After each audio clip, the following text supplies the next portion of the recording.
Halo sahabat manajemen sekalian, berjumpa lagi dengan saya, Novi Iman dari Departemen Manajemen FEB UGM. Walaupun kita semua masih dalam suasana pandemi seperti ini, tapi semoga Anda semua senantiasa dalam keadaan sehat dan baik selalu. Dan kali ini kita mendapat pertanyaan nih, masihkah relevan kuliah di sekolah bisnis ketika pasar keuangan begitu volatile? Dan untuk menjawab pertanyaan ini akan hadir bersama saya Bapak Edi Junarsin dari Departemen Manajemen FEB UGM juga yang akan mengulas lebih dalam tentang pertanyaan tadi. Selamat malam Pak Edi Jun. Halo, selamat malam. Apa Apa kabar? kabar, Nov? Wah, sehat-sehat ya. Baik-baik. Ya, sehat-sehat ya. Syukurlah. Oke, mungkin kita langsung saja ya bahas ini pertanyaan tadi. Apakah masih relevan kuliah di sekolah bisnis ketika pasar keuangan begitu volatile? Tapi mungkin kita bagi dua dulu ya, kita bahas yang bagian belakang dulu. Apa benar sih sekarang itu pasar keuangan begitu volatile gitu? Kalau misalnya kita bandingkan dengan dulu sebelum krisis moneter atau dulu sebelum subprime mortgage dan lain sebagainya, terus sekarang ada perkembangan teknologi dan lain sebagainya, apa benar pasar keuangan sekarang itu semakin volatile? Gimana nih Pak? Oke. Ya, senang bisa ketemu lagi nih di suasana masih ini ya, masih work from home. Ya, itu topik yang memang saya kira topik yang abadi ya, akan selalu kita pertanyakan gitu ya. Ini kenapa sih kita masuk sekolah bisnis gitu ya, dan melihat apa keadaan market ya. Pertanyaannya kan, benar nggak semakin volatile ya? Jelas jawabannya iya ya, karena ya berbagai hal. Tapi saya kira yang paling alami jawabannya adalah karena zaman ya.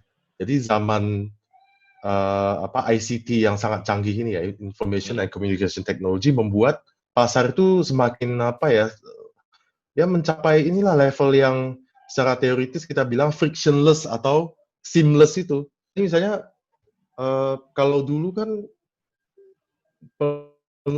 dengan teknologi yang sederhana selalu ada gap waktu ya, gap waktu di mana Betul. pemilik informasi yang lebih dominan, misalnya para traders atau brokerage firms atau investment firms, mereka punya informasi lebih dulu karena memang mereka duduknya di depan komputer dan tidak semua orang punya akses itu pada zaman dulu kan. Ya nggak? Ya. Jadi seiring perjalanan waktu, apalagi saat ini hampir semua orang memiliki kemampuan mendapatkan akses informasi yang serupa lah ya. Kita nggak bilang sepenuhnya sama ya, tapi paling nggak serupa gitu. Nah, kalau kita lihat dari sisi itu ya, volatility ini sesuatu yang sebenarnya itu ya tidak selalu negatif, tapi itu menandakan bahwa ya itu tadi, bahwa market semakin frictionless. Jadi kita lihat nggak usah jauh-jauh amat, anggaplah 2 dekade terakhir. Jadi mungkin periode yang menandakan zaman baru itu kan tahun 2000 ke atas kan. Jadi tahun 2000, 2001 kita melihat ada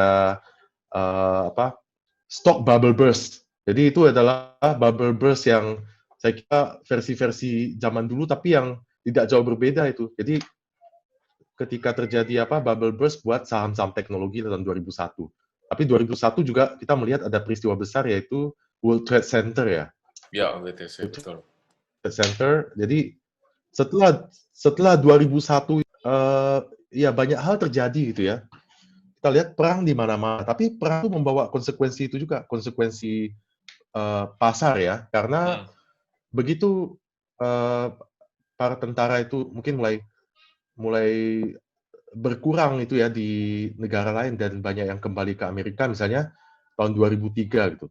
Jadi para veteran mulai pulang, lalu mereka dijanjikan banyak sekali fasilitas, misalnya DP rumah murah ya. Ya. Nah, itulah awal terjadinya property bubble kan, 2003. 2003 mulailah property bubble. Nah, kita bayangkan 2003 ekonomi membaik. Sekitar 3 tahun kemudian, karena ekonominya mulai sedikit overheating, maka central bank harus menaikkan suku bunga. Padahal kita tahu kalau misalnya kita mulai ambil rumah tahun 2003, 3 tahun kemudian kemungkinan besar suku bunganya sudah menjadi floating. Yes. Awalnya kan fixed rate ya selama 3 tahun misalnya. 3 tahun Betul. kemudian menjadi floating. Pada saat floating itu ternyata suku bunga malah dinaikkan oleh central bank karena ekonominya overheating, pertumbuhannya udah terlalu tinggi kan. Jadi agak direm dikit karena inflasinya juga udah mulai itu. Nah, mulailah terjadi ini yang terjadi ya inilah mortgage problem ya. Jadi mortgage backed securities kan cikal bakal krisis 2008 itu sebenarnya udah dimulai sekitar 2006 tuh. Dan credit card problem lah, mortgage problem, tapi kemudian akhir 2008 pecahlah krisisnya kan. 2008 sampai 2010 gitu. Tapi kita lihat data market mereaksinya luar biasa dahsyat ya. Jadi volatility yang kita maksud adalah tidak hanya dalam artian negatif ya. Memang negatifnya adalah berarti semakin fluktuatif, semakin itu ya, Yes. semakin dinamis dan ya sulit diprediksi. Tapi itu juga menandakan bahwa market kita semakin logis, semakin mengikuti random walk. Jadi tiap kandungan informasi yang masuk akan terefleksi dengan cepat ya, terefleksi dengan cepat melalui keputusan-keputusan di market. Jadi kita lihat 2008, 2010 terjadi ya chaos gitu ya, saham-saham langsung jatuh gitu. Kita lihat Lehman Brothers lalu hilang, lalu ya Bear Stearns hilang, kemudian Merrill Lynch diambil oleh Bank of America. Nah itu menular ke negara-negara lain. Tapi itu kan berarti kejadian 1 dekade lalu. Fokusnya ada di Amerika. Tapi kita lihat nih, 1 dekade kemudian sekarang ini, tidak hanya Amerika yang refleksi secara langsung, tapi seluruh dunia. Luar biasa itu 1 dekade lalu, kita lihat ini krisis di Amerika, walaupun menular, tapi masih ada jeda untuk menular ke other parts of the world. Tapi yang sekarang ini, ketika terjadi pandemi, kita lihat ini berubahnya benar-benar frontal. Kita lihat terus terang aja selama beberapa bulan terakhir ini, atau jangankan beberapa bulan, kemarin itu Dow Jones drop 1.800 ya, 1.800 poin. Benar. Tapi 2 hari sebelumnya dia naik 1.000 poin. Itu sesuatu yang sulit untuk dibaca oleh Pelaku technical pasar. analysis apapun. Jadi benar, baru 2 hari sebelumnya naik 1.000 poin, 2 hari kemudian dia sudah drop 1.800 poin. Dan demikian juga dengan pas ya di IDEX ya. Kita lihat ada kira-kira berapa hari beruntun zona hijau itu. Tiba-tiba dropnya parah.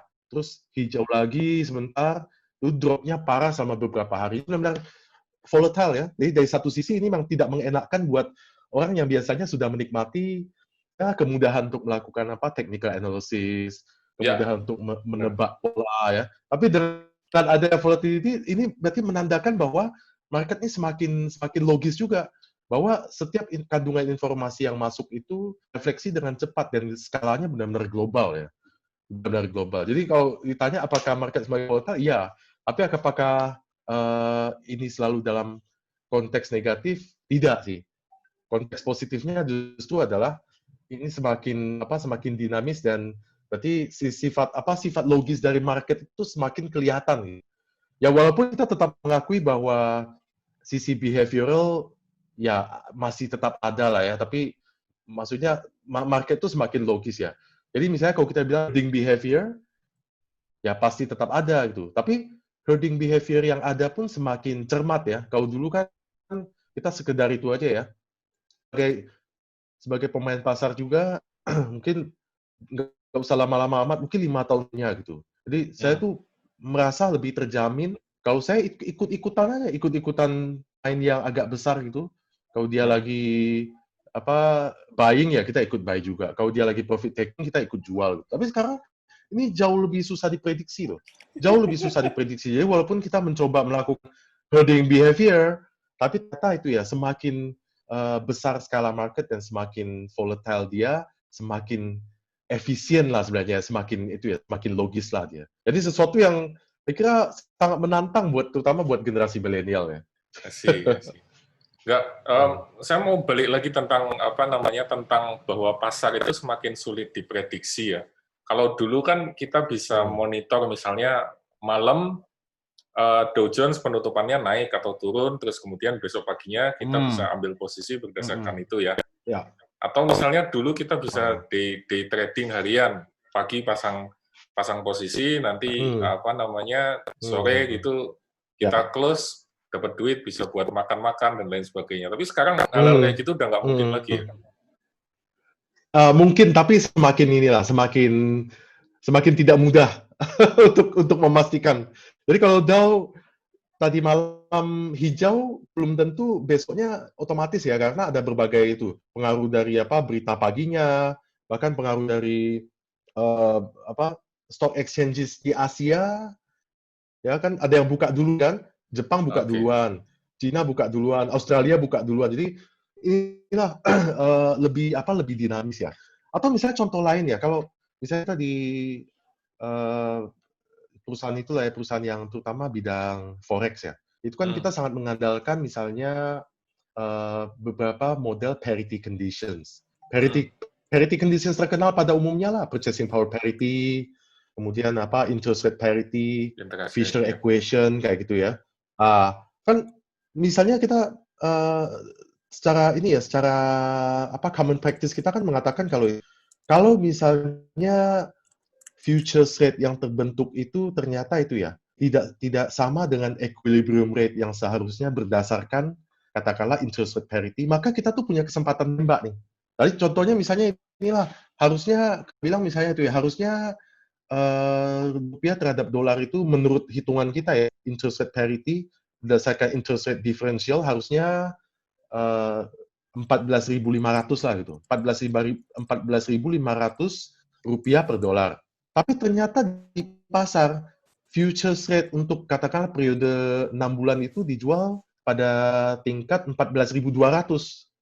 Ya berarti dolarnya tuh di futures rate dolarnya terlalu murah, rupiahnya terlalu mahal. Maka ada kesempatan mendapatkan arbitrage kan. Terusnya 14.500 menurut hitungan kita ya, equilibriumnya. Ternyata lagi di traded pada angka 14.200, berarti dolarnya terlalu murah, rupiahnya terlalu mahal. Berarti harusnya kalau kita bisa ngambil arbitrage, kita akan pinjam uang sebanyak-banyaknya dalam US dollar, karena terlalu murah kan dia. Lalu kita invest sebanyak-banyaknya dalam rupiah, karena dia terlalu mahal. Nah, itu kan bisa di zaman dulu, itu tuh bisa bisa paling tidak setengah jam sendiri dinikmati oleh pihak-pihak trader saja. Karena dia duduk depan komputer, dia satu-satu yang punya akses, dia yang tahu diferensialnya. Ya. Rumor itu mungkin baru tersebar setengah jam kemudian, mungkin 3 jam kemudian. Jadi kesempatan mereka mendapatkan arbitrage lebih besar. Nah sekarang, kesempatan arbitrage mungkin hanya 5 detik loh. Karena kecanggihan ini kan, kecanggihan teknologi. Karena banyak trader sudah pasang robot teknologi, karena dia pasang AI kan, pasang robot kalau ada diferensial berapa aja, langsung tembak. Nah, kalau semua orang langsung tembak kan dia balik ke equilibriumnya lebih cepat. Ya, kalau misalnya kita berdua atau kita sekampung, kita punya artificial intelligence, begitu ada kesempatan arbitrage, langsung eksekusi oleh si robot, dieksekusi robot. Nah, karena semua orang mengeksekusi, harganya balik ke equilibrium kan lebih cepat. Betul. Jadi that's the beauty of financial markets yang sangat menarik, terutama buat milenial yang itu ya, yang gerakannya cepat dan itu ya. Oke. Terus selain itu tadi Pak, apakah sekarang itu kan instrumen investasi juga semakin banyak ya? Berbagai macam jenis obligasi, ada ORI, ada SUKO dan lain sebagainya. Kemudian investasi keuangan, forex, hedging, kemudian belum lagi kalau kita bahas cryptocurrency dan lain sebagainya. Itu membuat pasar keuangan benar-benar semakin sulit untuk diprediksi. Ya, secara umum benar ya. Kalau pemilihan instrumen investasi itu memang sangat vital ya. Jadi research menunjukkan kalau sebenarnya asset allocation itu bahkan menentukan lebih dari 85% tingkat keberhasilan loh. Jadi sebenarnya security selection dan momentum itu hanya ya kurang lebih belasan persen lah. Jadi asset allocation nih misalnya dalam keadaan krisis kayak gini, jelas stock market akan turun naik, tapi lebih banyak turunnya kan. Kita lihat dalam 3 bulan terakhir ini kan ya jelas lebih banyak karena ya uncertainty-nya tinggi. Maka asset allocation yang lebih wise adalah kebanyakan ke ini safe haven ya, safe haven instruments. Misalnya gold lah ya, Mas ya. bullion, kemudian ya emas, kemudian obligasi yang lebih aman ya, seperti ya obligasi retail atau surat utang negara secara umum lah gitu ya. Nah, otomatis harga safe haven instrumen itu memang akan naik ya dalam dalam kondisi krisis. Sedangkan stock market akan bearish gitu. Jadi tapi adalah hari tertentu dia hijau gitu ya. Tapi secara umum dia akan bearish. Tapi kalau nanti ekonomi mau pulih, kita lihat dari pola futures-nya kan udah menunjukkan ini, oh futures-nya udah mulai naik, berarti spot rate-nya sebentar lagi kan akan menyesuaikan tuh. Jadi Betul. akan kebalikan, berarti yang kayak bullion, kemudian surat utang, nilainya tuh akan menurun ya, mulai menurun stabil lah gitu. Tapi yang stock market mulai akan naik gila-gilaan, akan bullish gitu. Jadi memang asset allocation itu ditunjukkan research memang menentukan lebih dari 85% keberhasilan investasi loh. Sedangkan security selection dan momentum itu kurang dari 15%. Jadi sebenarnya memang ketepatan itu, jadi ketersediaan investasi yang sangat banyak ini justru patut disyukuri oleh investor karena kita banyak pilihan.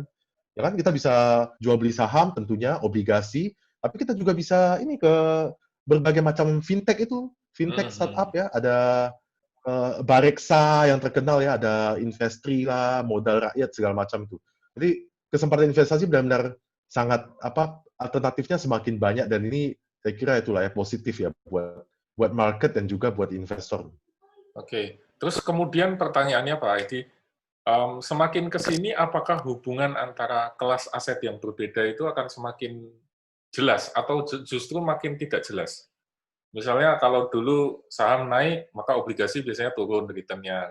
Atau sebaliknya kalau obligasi naik, saham biasanya returnnya turun. Atau misalnya kalau suku bunga di bank tinggi, maka orang cenderung untuk masuk ke deposito. Tapi kalau suku bunganya nggak terlalu tinggi, maka orang masuk ke sektor real. Nah, sekarang ini hubungan semacam itu semakin jelas atau semakin kabur atau gimana? Hubungan itu tetap itu ya, tetap secara prinsipal tetap berlaku gitu.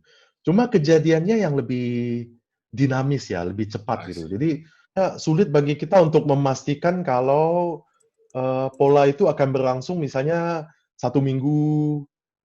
Sekarang bisa dalam hitungan jam. Saya lihat ini ya, misalnya pergerakan harga emas nih. Baru ini saya lagi lihat nih. Bentar ya, saya lihat baru itu ya, berapa hari lalu dia drop drop $40-an per troy ounce. Nah, sekarang udah 1737. Padahal baru 2 atau 3 hari lalu dia tuh 1680-an loh per troy ounce. Luar biasa. Jadi ini yang prinsip hubungan itu tetap itu ya ada ya. Tapi semakin cepat itu ya, semakin dinamis. Jadi misalnya kita bilang ya dalam periode krisis berarti kalau emas cenderung naik karena itu ya, karena orang mencari lebih aman, maka otomatis indeks sekuritas seperti indeks saham itu akan penurunan. Nah, pola itu jelas ada lah. Tapi kejadiannya bisa dalam hitungan jam tuh, berbaliknya bisa hitungan jam, bahkan mungkin menit ya. Jadi itu yang sangat dinamisnya di situ.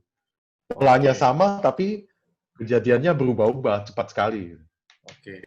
Jadi ada beberapa hal yang masih mengikuti pola-pola lama, tapi lebih banyak yang justru membentuk pola-pola yang baru ya. Terus dalam artian kecepatan lah. Ya. Terus speed of adjustment yang berubah. Ya. Terus kemudian ini Pak, tadi kan kita sudah sepakat ya bahwa ternyata pasar keuangan itu sulit diprediksi, sangat volatile, sangat kompleks, sangat dinamis. Maka pertanyaan selanjutnya, kompetensi apa sih yang dibutuhkan oleh pelaku pasar atau investor atau trader? Atau misalnya sahabat manajemen di sini ingin masuk ke pasar keuangan gitu. Kira-kira skill atau kompetensi apa yang dibutuhkan sekarang? Masih samakah dengan dulu atau ada skill kompetensi baru yang harus dimiliki gitu? Wah, ini pertanyaan itu ya. Pertanyaan $1 million question. Ya, saya kira kalau kompetensi dasar akan sama ya, tetap sama. Jadi yang justru kita bilang ini kita harus build on the existing knowledge kan. Jadi kita tidak meniadakan. Jadi kita nggak mengatakan bahwa dengan semakin kompleks dan dinamisnya dan atraktifnya financial markets di masa ini dan masa mendatang, apa yang sudah kita pelajari menjadi tidak relevan. Itu justru saya kira itu justru sangat tidak tepat ya. Justru kita harus berada di atas itu. Jadi misalnya hal-hal yang diajarkan secara dasar di perkuliahan ya, misalnya mulai dari corporate finance ya, financial management, kemudian portfolio theory, kemudian project finance, business valuation, uh, apalagi ya, risk management dan sebagainya itu adalah sebuah dasar yang uh, tidak tergantikan, bahkan itu harus menjadi dasar yang kita sudah anggap sesuatu yang sudah harus ada, tidak lagi menjadi competitive advantage. Jadi misalnya tadi itu ya, penggunaan parity conditions itu akan abadi ada tuh. Jadi yang dipelajari di kuliah itu tidak sia-sia ya, justru itu sangat ini. Nah, tapi kita melihat di atas itu, sekarang karena perubahan begitu cepat, maka kemampuan dalam menghandle teknologi juga sudah harus semakin tinggi ya. Jadi misalnya kemampuan data programming lah ya penggunaan software seperti SAS atau R, ya nggak? Atau Python lah yang sejenis itu ya. Sudah harus berada di atas itu. Jadi justru dengan adanya kenyataan ini harusnya memacu kita sebagai sekolah bisnis dan sebagai ya mahasiswa maupun fasilitator bidang ekonomi dan bisnis ini untuk semakin ada di depan gitu ya. Jadi apa yang sudah ada itu harusnya tantangannya itu ya, bagaimana menguasai yang sudah ada itu dengan cepat supaya kita bisa maju ke depan, ya kan? Jadi maksudnya pola perkuliahan bisnis yang sudah ada saat ini memang harus kita ubah ya. Jadi kita nggak bisa misalnya di kelas mulai berbicara dari nol ya tentang teori yang tertentu yang sedang kita diskusikan di hari tersebut. Itu akan terlalu lambat karena ya berarti kita hanya bisa mengulas sesuatu yang secara tekstual memang minimum dikuasai, tapi tidak ada di atas itu. Makanya selalu ini kan di departemen kita ini kita sangat bersemangat untuk melakukan perubahan karena ya memang itu berarti penguasaan materi mahasiswa harus semakin aktif menguasai dulu entah dengan membaca, menonton video dulu. Kemudian di kelas itu sudah lebih advance ya, misalnya bagaimana aplikasinya, bagaimana situasi-situasi tidak normal, tidak tercatat di konteks itu ya, textbook dan sebagainya. Itu yang harus semakin kita kejar tuh. Jadi basic knowledge itu akan selalu abadi. Tidak mungkin tiba-tiba zaman berubah lalu basic knowledge tiba-tiba terganti kan enggak kan. Tapi justru semakin banyak advanced knowledge yang harus dibangun di atas basic knowledge. Itu tantangan yang luar biasa sulit loh. Sulit sekali. Oke. Tantangan buat kita semua. Berarti sampai kapanpun, Pak Edi ya, teori-teori dasar, konsep-konsep dasar, hitungan dasar seperti misalnya NPV, IRR, kemudian random walk theory tadi, efficient market hypothesis, bird in the hand, dan lain sebagainya, itu semua masih akan terus terpakai. Betul. Bahkan makin maju aja. Ya, kita lihat misalnya contoh yang sangat itu ya, kejadian kita sehari-hari misalnya tentang Gojek, kemudian Tokopedia ya, dan sejenis itu, Traveloka dan sejenis itu yang unicorn maupun decacorn. Nah, ini kan sebenarnya itu kan kita tidak melenceng dari itu loh, tidak melenceng dari teori, tapi semakin advance. Misalnya teori mengatakan bahwa kita itu invest kalau value-nya positif ya, net present value positif. Nah, katakanlah Gojek, kita lihat cash flow merah padam ya. Selama 1 dekade itu mungkin cash flow kan merah padam gitu. Tapi ketika kita lihat kenapa begitu orang invest, ada yang invest 15 triliun, entah itu SoftBank atau Alibaba dan sejenisnya, mereka invest tiba-tiba 15 triliun, tiba-tiba 20 triliun. Nah, kenapa mereka mau memvalue katakanlah Gojek atau Traveloka atau apa Bukalapak atau apa, kenapa di value setinggi itu? Padahal mungkin NPV-nya negatif. Nah, ternyata kan sebenarnya kan itu kita pelajari tuh bahwa kita itu punya sesuatu yang namanya real option. Kita tuh punya real option loh. Jadi misalnya saya mulai invest saat ini. Saya punya ini nih, saya punya keputusan ya bahwa decision making akan saya tinjau 5 tahun lagi. Kalau 5 tahun lagi, kan saya ini kan proyeksi saya kan gini. Sekarang NPV-nya negatif, tapi saya rela invest kayak gini, bakar uang. 5 tahun kemudian kalau ternyata demand-nya meroket, maka NPV-nya akan positif. Kan saya balikkan lagi, ini kan sistem present value of money kan. Kalau 5 tahun kemudian saya ada 3 skenario nih. Skenario bagus, probability-nya berapa persen. Dan NPV-nya positif banget ya. Skenario normal, NPV-nya positif, lebih kecil, tapi probability-nya misalnya 50% ya. Tapi ada skenario buruk, misalnya ternyata demand tidak pernah naik ya. Nah, saya abandon-nya 5 tahun lagi. Tapi kenapa saya rela menunggu 5 tahun? Karena menurut hitungan saya, weighted average dari NPV 5 tahun mendatang itu, kalau saya present value-kan sekarang, itu positif loh. Jadi kita tuh sebenarnya menerapkan real option itu bukan sesuatu yang kemudian meniadakan apa konsep NPV dan lain-lain. Justru kita tuh menerapkan teori dengan semakin dahsyat tuh. Dengan menerapkan real option dengan sangat-sangat advance. Dan ternyata mereka tidak 5 tahun. Contoh saya kan 5 tahun. Ternyata contoh mungkin praktek mereka tuh adalah 10 tahun, lebih dari 1 dekade loh. Real option-nya lebih dari 1 dekade. Kan dahsyat sekali tuh. Sesuatu yang tidak pernah terbayangkan dalam teori klasik. Tapi teorinya tidak hilang, tapi aplikasinya benar-benar sangat advance. Oke, berarti kalau kita melihat misalnya valuasi startup yang besar-besaran, jor-joran bakar duit, kalau kita baca di media dan lain sebagainya, itu bukan sesuatu yang goib ya, bukan sesuatu yang magic, tapi memang ada sesuatu yang didasarkan pada perhitungan yang benar, teori perhitungan yang bahkan jauh lebih advance daripada apa yang kita pelajari sekarang. Iya. Iya. Oke, Malah berarti penerapannya itu sangat-sangat itu. Oke, berarti ada tantangan bagi sahabat manajemen sekalian yang ingin masuk atau ingin mendalami pasar keuangan. Mereka tidak boleh hanya cukup berhenti di dasar-dasar tentang manajemen keuangan saja. Mungkin mereka harus belajar tentang psikologi pasar, kemudian tadi yang Pak Edi Jun sampaikan, programming, teknologi, data analitik, dan lain sebagainya. Ya, benar sekali. Benar sekali. Terus kalau kembali ke pertanyaan awal tadi, Pak, apakah masih relevan kuliah di sekolah bisnis? Mungkin Pak Edi Jun bisa bercerita tentang pengalaman dengan dinamika pasar keuangan yang begitu volatile gini ya. Mungkinkah kita membutuhkan apa namanya misalnya metode pembelajaran yang baru atau buku teks yang baru atau mungkin kurikulumnya harus diubah semua atau gimana? Kalau ditanya relevan atau tidak, jelas jawabannya iya ya, sangat relevan. Nah, tapi memang zaman memang berubah ya. Kecepatan sangat tinggi, jadi memang aplikasi dan penerapan teori-teori yang kita pelajari itu akan semakin penting gitu.